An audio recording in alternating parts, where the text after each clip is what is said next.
So in chapter 14, the magician says that he can help them. He's going to try and send the elephant back, but he needs the elephant and he needs Madame Lavon in order to be there. All right, so let's find out what happens next. Chapter 15. Madame Lavon was often kept awake at night by shooting pains in her legs, and because she was awake, she insisted that the whole household stay awake with her. Further, she insisted that they listen again to the story of how she had dressed for the theater that night and how she had walked into the building, walked on her own two legs, entirely and absolutely innocent of the fate that awaited her inside.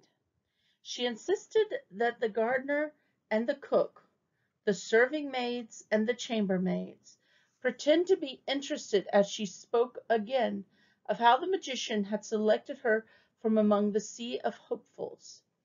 "Who then will come before me and receive my magic?" "Those were his exact words," said Madame Lavon. The assembled servants listened, or pretended to, as the noblewoman spoke of the elephant falling from nowhere, of how one minute the notion of an elephant was inconceivable, and the next the elephant was an irrefutable fact in her lap. "Crippled," said Madame Lavon in the conclusion. "Crippled by an elephant that came through the roof." The servants knew these last words so well, so intimately, that they mouthed them along with her, whispering the phrase together as if they were participating in some odd and arcane religious ceremony. This, then, is what was taking place in the house of Madame Lavon that evening when there came a knock at the door, and the butler appeared beside Hans Ickman, to announce that there was a policeman waiting outside and that this policeman absolutely insisted on speaking to Madame Lavon. "At this hour," said Hans Ickman, but he followed the butler to the door, and there indeed stood a policeman, a short man with a ridiculously large mustache. The policeman stepped forward and bowed and said, "Good evening.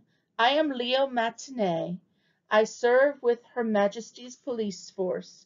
I am not, however, here on official business. I have come instead with a most unusual personal request from Madame Lavon." "Madame Lavon cannot be disturbed," said Hans Ickman. "The hour is late and she is in pain." "Please," said a small voice. Hans Ickman saw, then, that there was a boy standing behind the policeman, and that he held a soldier's hat in his hand.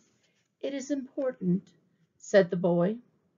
The manservant looked into the boy's eyes and saw himself, young again, and still capable of believing in miracles, and standing on the bank of the river with his brothers, the white dog suspended in midair.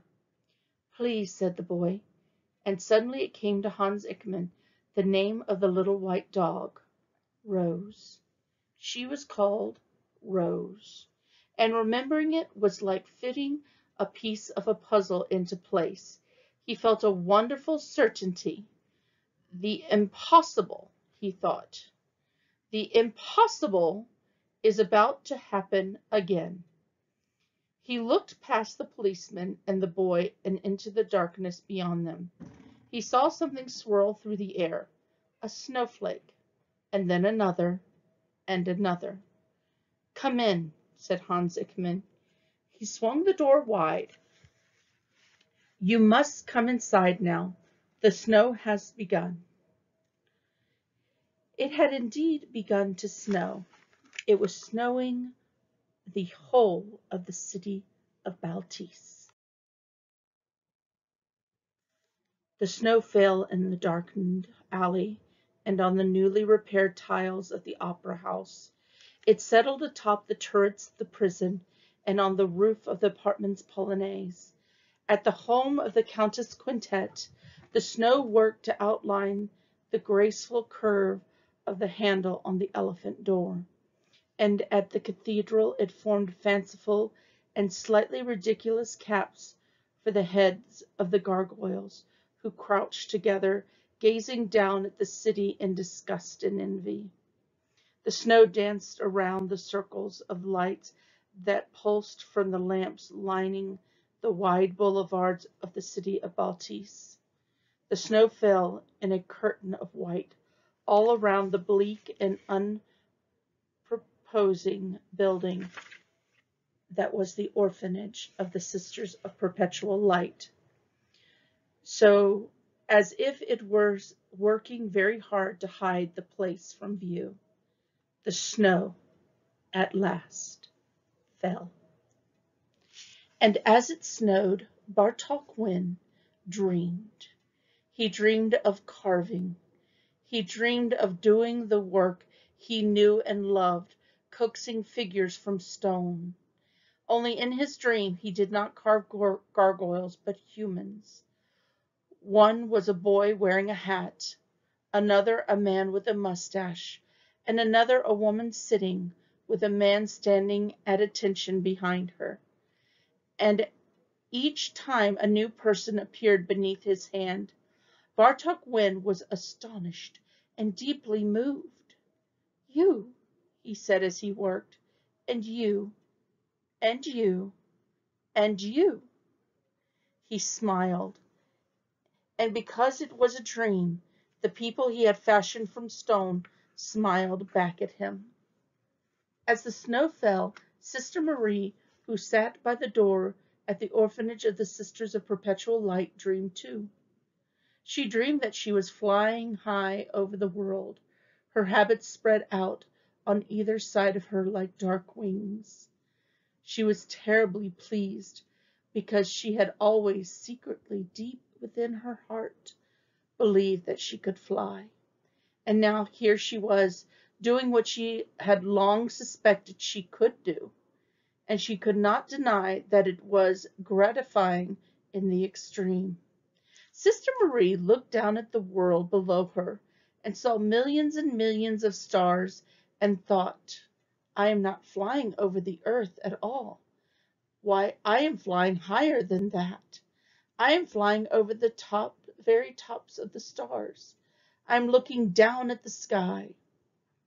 And then she realized that no, it was the earth that she was flying over, and that she was looking not at the stars, but at the creatures of the world, and that they were each beggars, dogs, orphans, kings, elephants, soldiers, emitting pulses of light.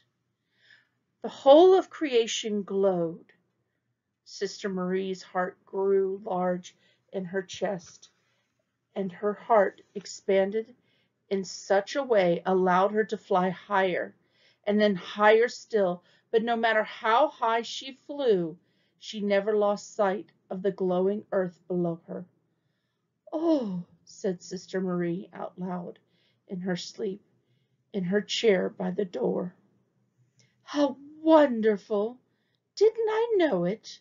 I did. I knew it all along." What did Sister Marie know?